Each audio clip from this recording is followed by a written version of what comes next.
आमदार सतेज पाटील यांच्या विशेष प्रयत्नातून कोल्हापूर शहरासाठी काळमावाडी थेट पाईपलाईन योजना मंजूर झाली होती। ही योजना कार्यान्वित झाली असून या योजनेचं पाणी कोल्हापूर शहराला सध्या पूर्ण क्षमतेने मिळतंय, अशी माहिती कोल्हापूर महानगरपालिकेचे जल अभियंता हर्षजित घाटगे यांनी दिली आहे।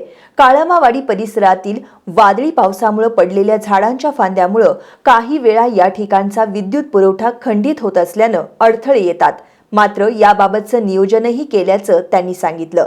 चंबुखडीजवळील क्रॉस कनेक्शन जोडणीचं कामही पूर्ण झालं असून तिथली गळती थांबवण्यात यश मिळालंय। भविष्यातही कायमस्वरूपी काळमावाडी थेट पाईपलाईन योजनेचं पाणी कोल्हापूरला पूर्ण क्षमतेने मिळणार असल्याची ग्वाही जल अभियंता हर्षजित घाटगे यांनी दिली। आपल्याला सर्वांना माहितीच आहे की कोल्हापूर शहराला काळमावाडी थेट पाईपलाईन योजनेमधून नोव्हेंबरपासून पाणी पुरवठा सुरू झालेला होता। सदरचा पाणी पुरवठा आजही महापालिकेकडे पुईकडीच्या इथे येऊन चालू राहतो असतो। कंटिन्युअसली 3 पंपाकडनं सदरचं पाणी उपसा होतं आणि हे पुईकडीला तळ्यात येत राहतं।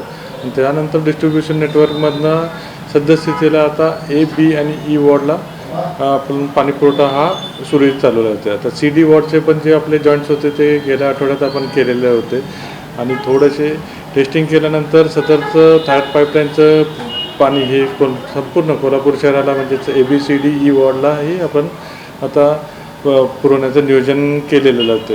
थोडंसं पहिला वर्ष असल्यामुळे थोडं जी पाईपलाईनचं जी हे आहे ते एक्सप्रेस फीडर आहे लाईट हा बिद्रीपासून डायरेक्ट काळमावाडीला गेलेला होता।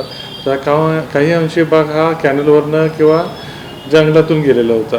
पावसाळ्याच्या वादळी वाऱ्यामुळे थोड्याशा फांदी जेव्हा तटतात त्या एक्सप्रेस फीडरच्या लाईनला, तेव्हा ते एक्सप्रेस फीडरच्या लाईनमुळे थोडीशी लाईन ट्रिप झाली तर त्या काळापुरता 4-5 तासाकरता किंवा 2 तास असतील जिथं जेवढ्या लाईन्स हे झालेल्या आहेत फांद्या तटलेल्या त्या ट्रिप झाल्यामुळे सदरचं पाणी पुरवठा काही काळ विस्कळीत होतं। खरं पाणी इतरही जेव्हा ती लाईनची दुरुस्ती केली गेली की पाणी पुरवठा हा थेट पाईपलाईनमधनं पुईकडे यायला कुठलाही अडथळा राहणार नाही।